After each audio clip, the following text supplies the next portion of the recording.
So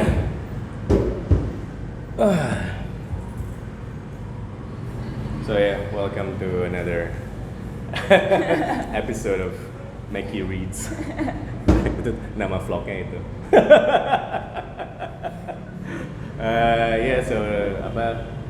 This morning we have Putri. Hi. Dwiputri Pertiwi. So we're just gonna talk. Maybe a little bit. If you guys don't know siapa Putri itu, I brought two of her books. This is Hiatus, which has one of the most beautiful packaging I've seen. Ini tahun berapa ya? That was 2013? 2013. Akhir 2013. Yeah, I remember buying this online because I read Putri's blogs, all the essays and stuff, and then she put this out, and I think I sent you an email, and then you already have like the Google form and everything. I was like, this is cool. Like it's all very organized. Respect. And then. But I didn't know who you were back then, gitu kan. Terus I think I was still living in Ciledug, and then I got the package, and dikirim dari Rawamangun. Itu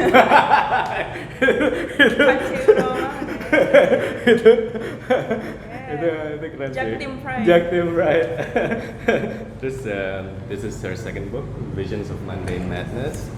I guess can I talk a little bit about? Yeah, of course, yeah. So I think the common misconception is that the illustrations follow the writing.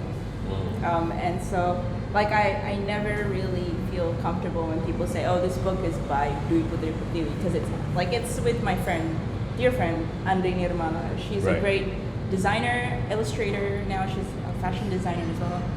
And she was actually the one who basically my writings accompanied her drawing. So it's more of we're close friends and we kind of communicate in it. We have this telepathic friendship. So she knows she knows how I am as a person and the other way around, and so we wanted to do this project as a way of just kind of really bouncing off of each other's ideas and things like that. And so she started with 70 pictures, I think, and then we kind of chose 50 to put in this book. I'm the procrastinator among the two of us, so she had to kind of come on, let's get it going. But yeah, this book should be understood not only by the poems, but should be read. The illustration should be read as well. So I think that's one thing you want to do when you decide to pick up this book. Still available? Still available. And I guess you should kind of read it together with the drawings. Yeah, I guess that's it. Well, another important thing to know about these two books and other things that Putri does is that she publishes all these things herself. So more of you should do that. I'm just gonna check that the camera is working. Sure. Yeah, it is.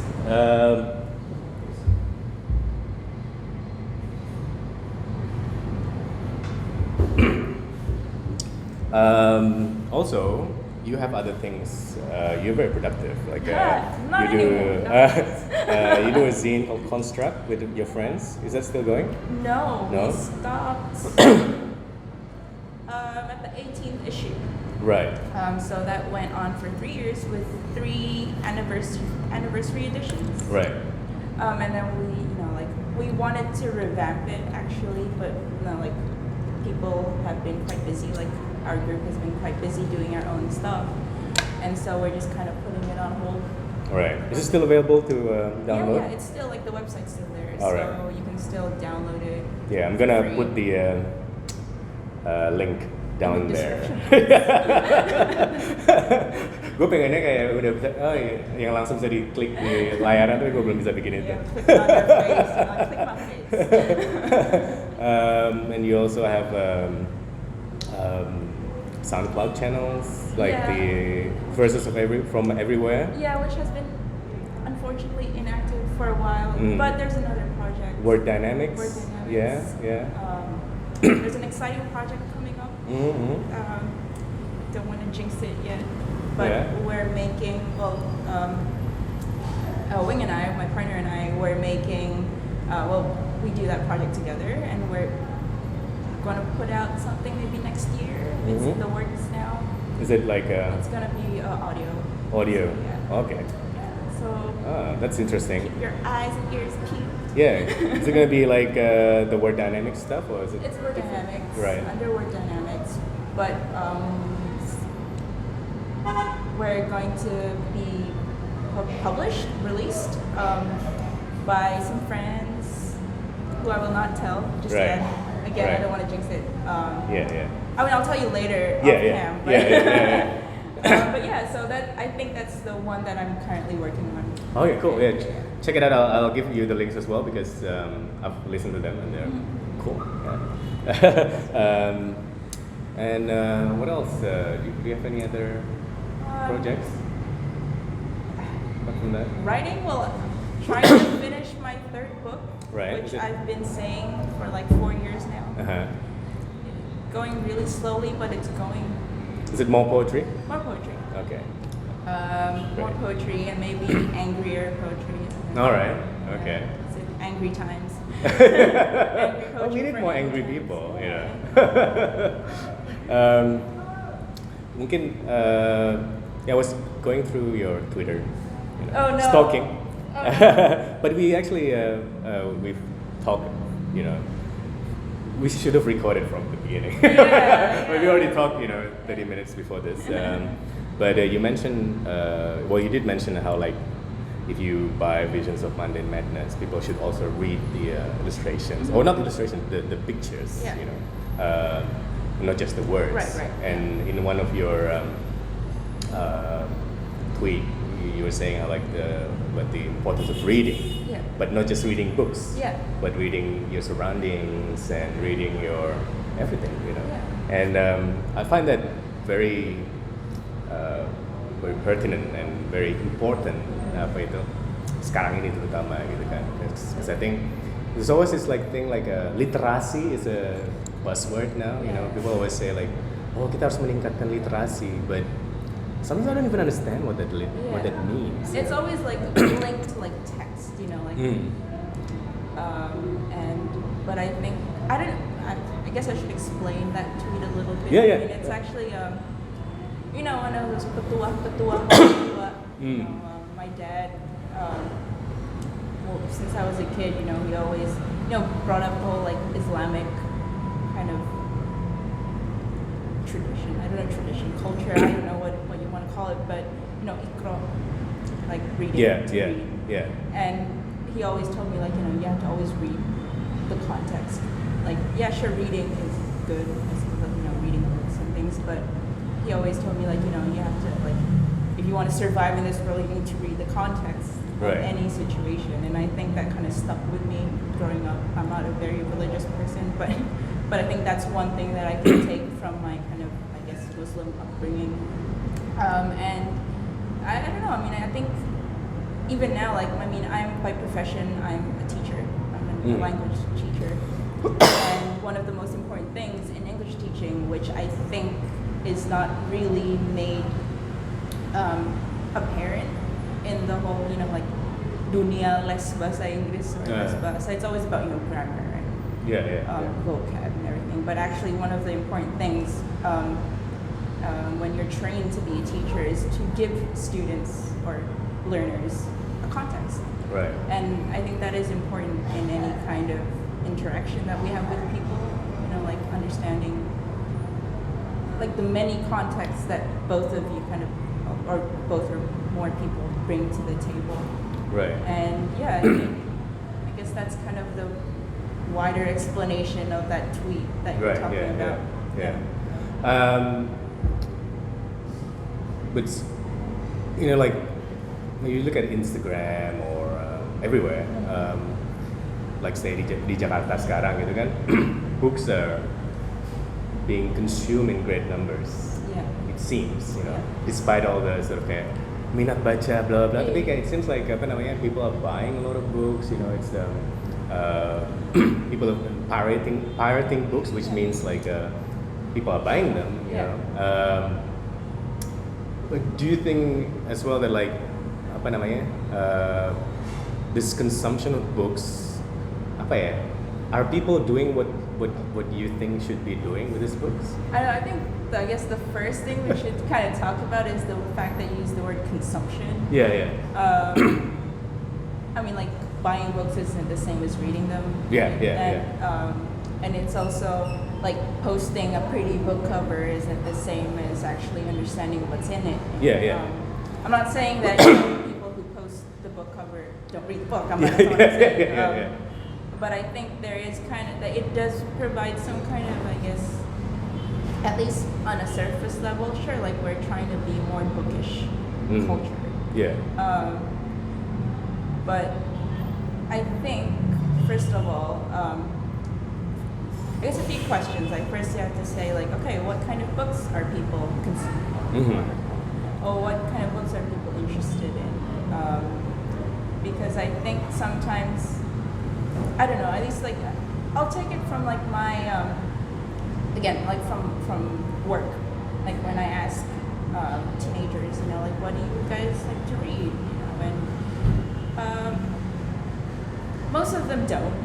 Like to do it for fun, which is unfortunate, you know. But what's interesting is that those who do say they like to read, they usually start off from novels, either in Indonesian or in English or whatever. And you know, I ask, like, why do you like to read those types of books? And they say, like I do it for fun. Sometimes I like to write my own stories, and I think that's a really good way. Like when you read something and then you make some kind of fan fiction about it. Right. You engage with it. Yeah. And so I think, even for me personally, like when I read, I always write in the margins. So like if you borrow my books, you're gonna read like, I have ugly handwriting, so like you're gonna see all these little scribbles, and I think that's an important thing. Actually, sure, people do read. That's whatever. Like the statistics, I can't really talk about the statistics, but the question isn't are people reading more, but are people engaging with what they're reading? You know, because like we were talking about before you started recording, how you read as sometimes as a compulsion. I have to read something. Like, oh my god, I haven't read anything in like 2 months, you know, and then you start reading, and then you don't remember anything, or you don't retain the important information. It's because maybe you don't have time to engage with it, or maybe, I don't know, you get, you know, distracted by other things you have to do. So I think maybe like people shouldn't, maybe that's not a good word, but I think it's not a good idea to read books just to kind of check something off of the list. I've read like 30 books this month or whatever, you know. It's not a competition. And I think the problem with, you know, those kind of discussions where you say, oh, people are reading more, people aren't reading enough, it's because it's looked at in terms of numbers. You can read 10 books in a year, but then you really engage with it. And then you can read 80 books in a year, but then you don't remember anything. So I think those are two different types of reading. And sometimes, I mean, I encourage, at least in my like line of work, I encourage like the learners in my class to kind of, you know, you try to have fun with the text, you know, try to see it, like try to relate to it somehow. Not necessarily like from your life experience, because I mean, like you can't talk about like a murder. Like I hope no one's murdered anyone. But, you know, try to, I don't know, like imagine. I think, you know, the thing with fiction or any kind of literature really is this power to imagine something that you might not experience in your daily life. That was a really long, confusing answer, but no. Well, like with this engagement thing, I mean that's interesting because, like, how have people, your readers, say, engage with your work? Like, because, like so far, I mean, do you, the kind of feedback that you get, do you think like people engage with your work the way that you, not expect, but like as a hope, as you said, as you explained before, like it's like I had like pretty funny experience with sometimes with like say in my own book there was this person who came up to me one day and said like, oh, I really like your book, I really like that poem where like you told us how to write a poem. I'm like, which one is that? Okay, are you sure you're talking about my book? Karena gue kayak nggak tahu, kayak nggak ada deh yang kayak gitu kan. Terus kayak gue tanya itu yang mana ya gitu kan. And then she said, oh itu loh yang kayak yang tentang Big Jakarta poem gitu kan. And so there's a poem in my book yang titlenya If There Was a Big Jakarta Poem, This Is What You Would Write. I remember that one. Yeah. But that was like, I was being sarcastic. It's not a manual, guys. It's not a manual. Tapi this person read it as a manual. And so like, I mean, yeah, of course, like, I mean, people can interpret it many different ways. But it's funny how like she read that as a manual, which meant that I think maybe one of the why she did that is because maybe she didn't see the context of like not the book but the like my book is about sort of like a certain sort of time in Jakarta, mid 2000 and stuff, blah blah, where like people are very skeptical and like making a lot of jokes about how fucked up the city is, blah blah, and also like sort of like my personal take on it. And since people, for some reason, some people maybe can't engage with that. Maybe it's not my own fault karena nggak kurang jelas.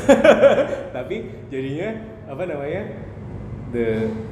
my poem didn't really have a message, but apa namanya, if there was a message, is that like you shouldn't follow any sort of manual to write about the city.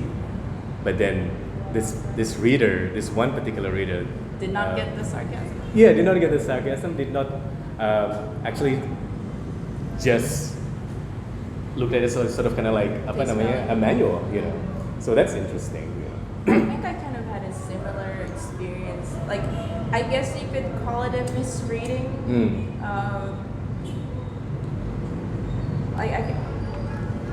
One of the poems in the first book in Hiatus.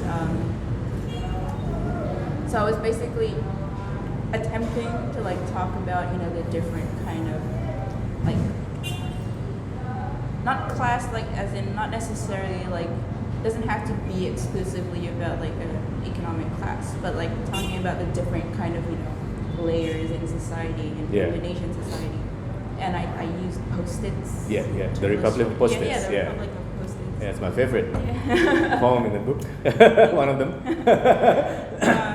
And that's what I was trying to get at, But then I got like someone told me about how like I think it was really kind of more of a literal reading of post-its, as in like, which was interesting because then like this person kind of talked about it.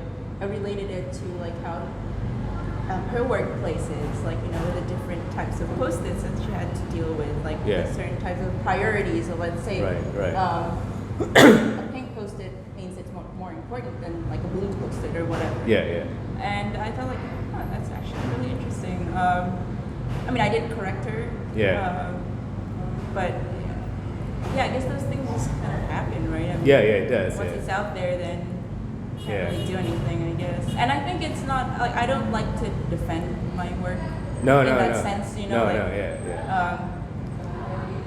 I mean, if someone like I don't know, like accuses me of something, then of course like I'd say something. But if it's just something like that, like okay, you do you, I guess. I mean, it's kind of, I guess that becomes something new in the process, and I kind of enjoy it somehow. Because you never thought it could be like that, but then someone saw it like that, and I was like, okay. So like this person reads it more as a poem, but post-its rather than about the Republic. The Republic part kind of got thrown away there. But that also, I mean, itu kan tadi jadinya kan kayak apa namanya? You always like ask yourself like, is that a misreading or is that like a narrow reading of a word? But it does have something to do with what you were saying about being engaged with a word, right? Yeah. I mean, it needs. I think not. I mean, everyone, not just the readers, but like even us, you know, Yeah. like even the writers themselves. I mean, you have to engage with the whole. I mean, that's what we want, right? Yeah, yeah. You know, apa namanya? Apa namanya? Ada juga yang kayak misalnya, someone told me like, oh yeah, well your poems basically, in the end, they're all love poems, right? It's like interesting. That is interesting. I Yes, did not see it that way at all. Menarik juga gitu kan. But yeah, I mean, mungkin this has apa namanya? I don't know if it has. I don't know if it leads to this. Tapi kayak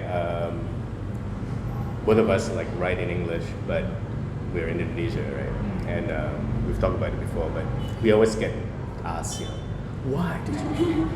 Are you crazy? Why do you read? That's right. Tapi apa namanya? One of the questions that like we rarely get asked is that like, what is it like to be doing that di sini? How has it been for you? You know, like doing it. I think maybe how long? 7 years since you came back to Indonesia? 6 years, yeah. So how has it been?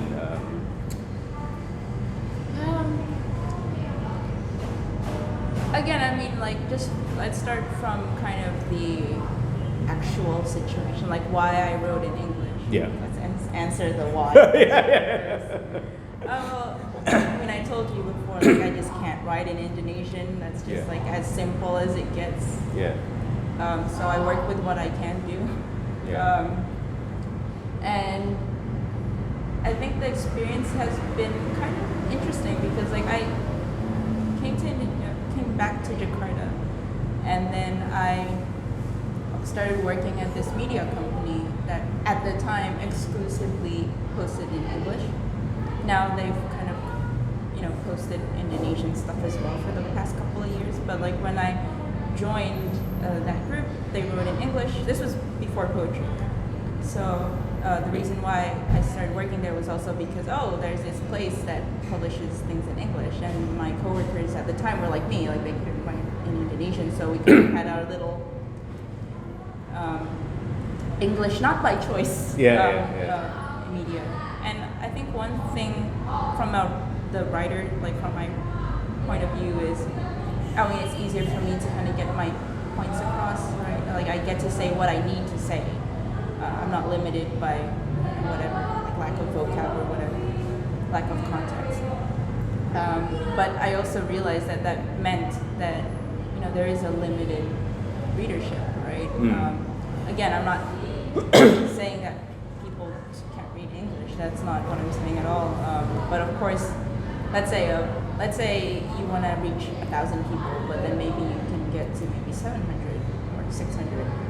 800, but it's not the total 1,000 that you intended to reach out to. Yeah. I do, first of all, just from that experience alone, I realized that, yeah, sure, this is what I can do, but that comes with a cost, and that means that, yeah, sure, that I can't talk to everyone I want to talk to, you know. Yeah. I just have to kind of live with it, I guess. Yeah. And when I started kind of seriously doing poetry, I realized that, well, again, it's going to be the same thing, right? I can't reach out to everyone that I intended to reach out to. But this is where you have to acknowledge that there are excellent translators everywhere. I mean, this is why they exist, right? Yeah. So they can kind of help you get, I don't know, your writing known to maybe more people. And also, I think that it's interesting, you know, if you want to take the whole like colonial thingy like into account. Yeah, let's do that. Let's do that. You know, like people, there's this one book that Roland Barthes wrote, Empire of, about Japan. Yeah. Empire of Signs. Mm. Empire of Signs. Have you read that book? No, I don't think so. Well, it's I think I've only read the Barth Reader. should be in there. Yeah, I can't remember. Next to the chapter about wrestling. You wrote about sumo, right? I think. Yeah, you Yeah, wrote yeah, about yeah. but you know how a Frenchman sees Japan, Yeah, yeah, yeah. basically. And I read this when I was in uni. When I was in Japan, right? And then I read it and I was like, I don't think this is what Japanese people are doing. But anyways, so the book is basically about Barth's experience of Japan, which I think some of them are quite interesting actually. Like when he talks about chopsticks. Right. Yeah. Like people in Japan, they eat chopsticks. They don't hurt. They don't cut up the flesh. They separate the flesh. Yeah. So chopsticks are to separate and to gather, either to separate or to gather food.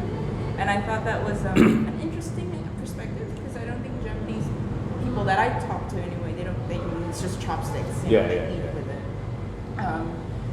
But because of that kind of outsider approach, I guess there's that kind of there's some romanticism in there, but then there's also that new perspective, right? Of course, there's a bunch of completely racist shit in there, which, I just kind of skipped those parts. But I guess what I'm trying to say is that when you have someone speaking another language and then going to this country, I mean, they bring something, I mean, most of the time it's racist stuff and uninformed or misinformed things. But then some of it is actually genuinely new, it's genuinely fresh. And maybe like for people in Japan, when they read that book, I don't know, they maybe disagree with it, or maybe they say, oh, I never thought about it that way, there could be like, it leaves some space for a discussion. I think that's not too different when you're, like I'm Indonesian, living in Indonesia, speaking or writing in another language. I think, there are some words that you are forced to use. Because, like you can't, let's say, of course if I wanted to quote unquote cheat, right, I could just put in the Indonesian word in there, right? But then to add nuance, like I could use an English word or an English description to talk about, I don't know, object, for example. But then I talk about it in a different way. And then maybe from that, there's a new way of seeing. Right. And I think the experience for me is kind of like that, how to kind of understand your own country, your own culture, with another tongue. Right, yeah. With another set of vocabulary. Like an outsider's perspective. Yeah. Sort of. Yeah. Like linguistically anyway. But then I also realized that I think when I write in English, well, since I live here, I've lived here I think long enough now that there are certain things that I think I wouldn't have written had I lived abroad and wrote about Indonesia. So I've kind of internalized some of the way that people describe things here, the way that people talk about things, and then just kind of translate that into English. So it's not, as some translators would say, it's not maybe idiomatic. Right, In the English sense. So there's something new that gets created along the way, and that's what's really interesting for me. Well, apa namanya? When I first came back here, I came back here maybe 12 years ago. I had this sort of kind of like project to only describe and not analyze or put any of my own take into my poetry, because I was writing poetry, and most of that were included in my first book. But it was funny when I read it as a book. Obviously, I totally failed in my project not to include myself in it. There's a lot of me in it. But yes, there is that sense of. In fact, there was a poem which I think I took out in the end from the book. What is that? Which is about being inside, but also being outside. I think it's something called like on the outside looking in or inside looking out, or something like that. But like I find like that is interesting of the way like apa namanya. I mean, what is outside and what is being an outsider and what is being an insider? Because now, like I've lived here for 12 years, I am an insider. Yeah. But then I still, I used to be afraid of losing my English. Really? Sort of, Why is that? I don't know. But then after a while, I think as you said, like I'm starting to kind of actually enjoy having my English being Right. destroyed or Distorted. subverted. Subverted. Is Yeah, distorted by my Indonesian reality. Yeah. You know, I mean, you're talking about like ojek misalnya, Yeah. gitu kan. This was one of the things that like say I noticed like a lot of people here. If you travel on the streets, you get people on the like biasanya mungkin near warteg atau gimana. After they had a meal, it's hot, you know, and they would like just either sit down or like stand next to the warteg with their shirts rolled up, Yeah. exposing their Yeah. bellies. And I was always thinking like, what's the verb to describe that? You know what I mean? Yeah. Belly? I don't know, like. Yeah. So I came up with this like coinage or whatever. Maybe I can say it's belly cooling. You know, like to belly cool. That is a good word. You know, like, and I don't care if no one uses it. You know, that's what it's.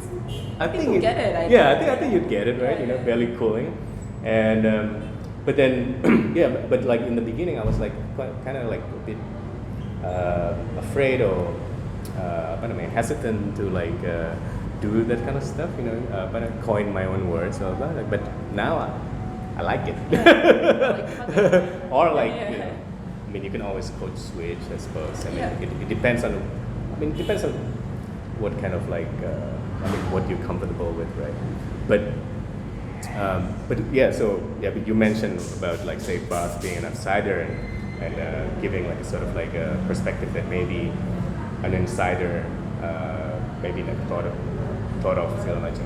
And are you like is that are you still well not still maybe is that sort of like where you are and Currently? yeah, or like what's it like, you know? You know the famous David Foster Wallace